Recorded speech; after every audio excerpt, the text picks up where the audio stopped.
employment does not guarantee wealth. Now, I can give you so many things that you can use to create wealth, but I go back to the attributes that you need to have. I've talked about the way you think. Whatever you think about is what happens to you. Whatever you desire, you sow the seed to actually look forward to getting it. Do you know if you want to travel tomorrow by 6 o'clock in the morning, and you tell yourself you want to wake up as early as 6 a.m. in the morning, do you know your spirit will not sleep? You wake up at 1 a.m., 2 a.m., sometimes 3 a.m. Sometimes you look at your time and you say, oh, let me just sleep for 1 hour before I wake up. Exactly that 1 hour you wake up.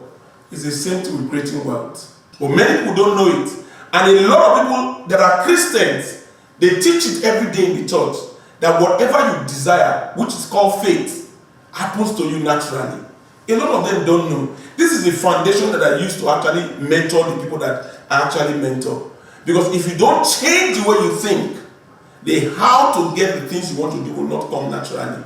Tell yourself you want to buy a brand new car. The only thing that will hold you is, oh, I don't have money, how do I get a brand new car? You defeat yourself and start looking at the Tokumbo. You will buy the Tokumbo. But if you are bold enough to walk to a car match where they sell brand new cars, ask the attendant to give you the key.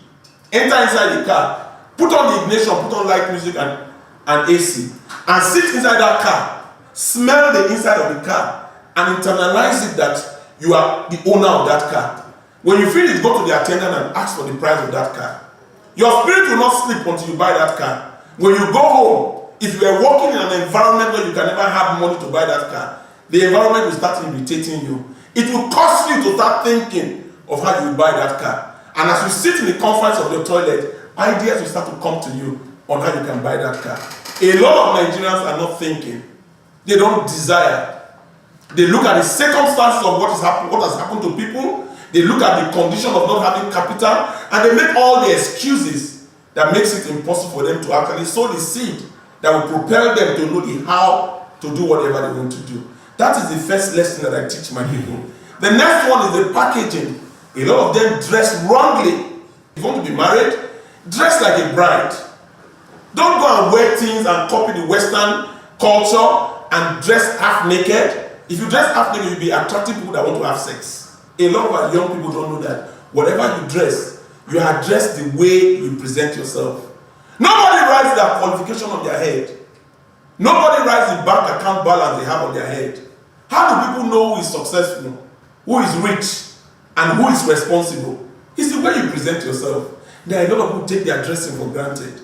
I also encourage people to put a big mirror in a house, strategic place in the house where they stay, and be able to look at themselves and assess themselves when they come out. If you don't look important, you don't look responsible, you don't look prosperous, don't come out.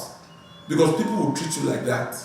Now, a lot of our young people, 60% of the clothes they have in their wardrobe are useless. A lot of them, they've not worn it in the past 2 years.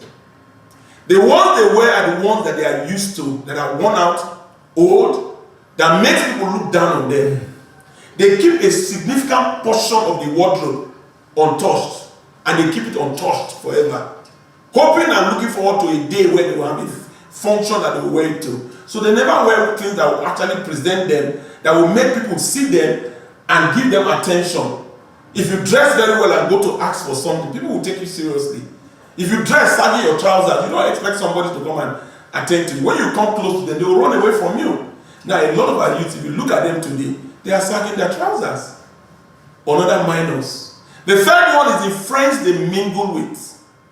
There are a lot of people who don't know that the environment you find yourself creates a situation for you. Now, I use the arithmetic sign to teach people how to select their friends. The minus, the plus, the division, and the multiplication.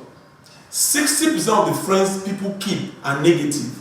They have nothing to offer. But they are very sociable. And they arrest you easily and actually distract you and take 80% of your productive time. Because they will come and visit you when you don't need them. They will send text messages and be distracting you from your focus. So when these young people are in church, they are looking at things that are happening outside. When they are supposed to be in the office, they are reflecting on what happens at home. They are never in any state where they find themselves. Another 10, 20, 25% of the friends they keep are the positive ones. These people overdo everything they do. They are very serious-minded. In school, in those days, we call them efficos. In offices, they are the ones they give assignments to. In families, they are the ones that make things happen in the family.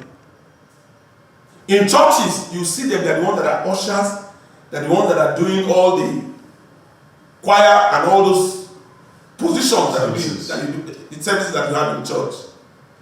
People run away from these people. But if you see what they do, they are always positive, they are well groomed, they are well profiled. If you copy what you see these people do, it will improve your positivity. But people run away from these people. They call them efficos in school. They call them obasabi in families. They call them I too know in offices. But if you copy positive people around you, it will improve your positivity. The next set of friends are the ones that can divide your life. You see a friend that calls you, there's a mountain when you pray. Leave what you are doing. If you go to the mountain, they use oil to touch your head, you will become a billionaire. But they won't tell you that once you go to that mountain and come back, the next time you go there, they will tell you, bring your father because we have to sacrifice him for blood for you to make money. Has that person not divided your life? But they won't tell you this. The next set of friends are the ones that we call role models. Mentors, they are very few. They constitute only 5% of the friends that people keep. These people are they are not sociable. They are very serious-minded. People don't even go to them. They run away from them because they are very cold. They have no gossip to give. You see a woman that has been married for 50 years and still calls her husband, honey, darling. If you have a marital problem and you go to that woman for advice, he cannot tell you to leave your husband. But the woman is boring to a lot of our young people. You have somebody that's a pastor, a reverend father. If you go to that reverend father for advice, there's no way we'll have time to start gossiping with you. These people don't make friends with them. If you see a successful man and you're able to tolerate that successful man, and you visit that successful man, because you are going to see that successful man, your dress sense, you adjust yourself to make sure they don't look down on you. Before you know it, you are changing your dress sense. Going there, you hear what you like to hear. It will sow a seed of what you use to actually make yourself successful. And by the time you start hearing the things that the rich person is doing, how he's opening a house and all that, you come back thinking, and you have planted something in your life that will propel and catapult you to the next phase of your life. These are the 4 attributes that I use to teach people who come for mentoring. The negative, positive, dividers, and multipliers. I don't make friends with my age mates. They have nothing to offer me. I have role models for any area of my life. The religious role models, moral role models, successful role models, and economic role models. If you have these 3 attributes, you can never go wrong. My name is Francis Daniel Okumagbada, a life and wealth coach. I open the eyes of people on how they can create wealth with little or nothing. Until I come your way the next time, remember, money continues to flow in the streets of Nigeria, and I'm willing to help you open your eyes to see it. See you in the next episode.